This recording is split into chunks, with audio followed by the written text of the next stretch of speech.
One India Kannada YouTube ಚಾನಲ್ಗೆ ಸ್ವಾಗತ. ನಾನು ಸಂದೀಪ್. IPL 10ನೇ ಆವೃತ್ತಿಯ 40ನೇ ಪಂದ್ಯ ಹೈದರಾಬಾದ್ ಮತ್ತು ಡೆಲ್ಲಿ ತಂಡದ ನಡುವೆ ನಡೀತು. ಈ ಒಂದು ಪಂದ್ಯದಲ್ಲಿ ಟಾಸ್ ಅನ್ನು ಗೆದ್ದಂಥ ಡೆಲ್ಲಿ ತಂಡ ಬೌಲಿಂಗ್ ಅನ್ನು ಆಯ್ಕೆ ಮಾಡಿಕೊಳ್ಳುತ್ತೆ.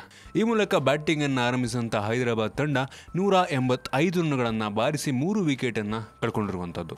ಈ ಒಂದು ಹೈದರಾಬಾದ್ ಪರ ಬ್ಯಾಟಿಂಗ್ ಅನ್ನು ನೋಡೋದಾದ್ರೆ ಯುವರಾಜ್ ಸಿಂಗ್ ಅವರು ಬರೋಬ್ಬರಿ 70 ರನ್ಗಳನ್ನು ಬಾರಿಸಿ ಮಿಂಚ್ತಾರೆ. ಅದರಲ್ಲಿ 1 6 ಮತ್ತು 11 4ಗಳು ಒಳಗೊಂಡಿರುತ್ತೆ.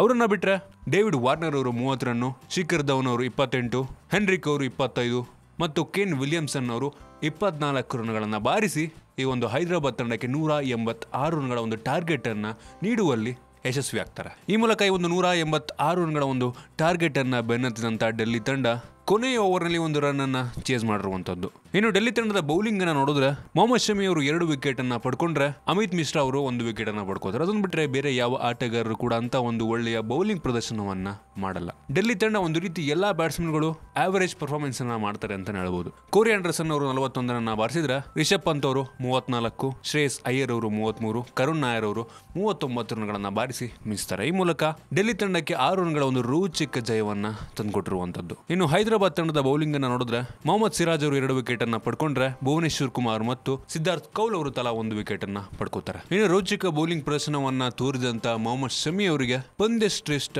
ಪ್ರಶಸ್ತಿಯನ್ನ ನೀಡಲಾಗಿದೆ. ಇನ್ನು ಪಾಯಿಂಟ್ ಟೇಬಲ್ ಪಟ್ಟಿಯಲ್ಲಿ ಈಗ ಡೆಲ್ಲಿ ತಂಡ 2 ಸ್ಥಾನ ಮೇಲಕ್ಕೋಗಿ 6ನೇ ಸ್ಥಾನವನ್ನು ಪಡ್ಕೊಂಡಿದೆ ಮತ್ತು ಬೆಂಗಳೂರು ತಂಡ ಕೊನೆಯ ಸ್ಥಾನಕ್ಕೆ ಕುಸಿತವನ್ನ ಕಂಡಿರುವಂತದ್ದು. ನಿಮಗೆ ಅನಿಸುತ್ತೆ ಒಂದು ಡೆಲ್ಲಿ ತಂಡದ ರೋಚಕ ಜಯದ ಬಗ್ಗೆ ಕೆಳಗಡೆ ಕಾಮೆಂಟ್ ಅಲ್ಲಿ ತಿಳಿಸಿ. ನಿಮಗೆ ಅಂದ್ರೆ ವಿಡಿಯೋ ಇಷ್ಟ ಆಗಿದ್ರೆ ಲೈಕ್ ಮಾಡಿ, ಶೇರ್ ಮಾಡಿ. ಇದೇ ರೀತಿ ನಮ್ಮ ಬೇರೆ ಬೇರೆ ವಿಡಿಯೋಗಳಿಗೆ ಒನ್ ಇಂಡಿಯಾ ಕನ್ನಡ ಯೂಟ್ಯೂಬ್ ಚಾನಲ್ಗೆ ಸಬ್ಸ್ಕ್ರೈಬ್ ಮಾಡಿ.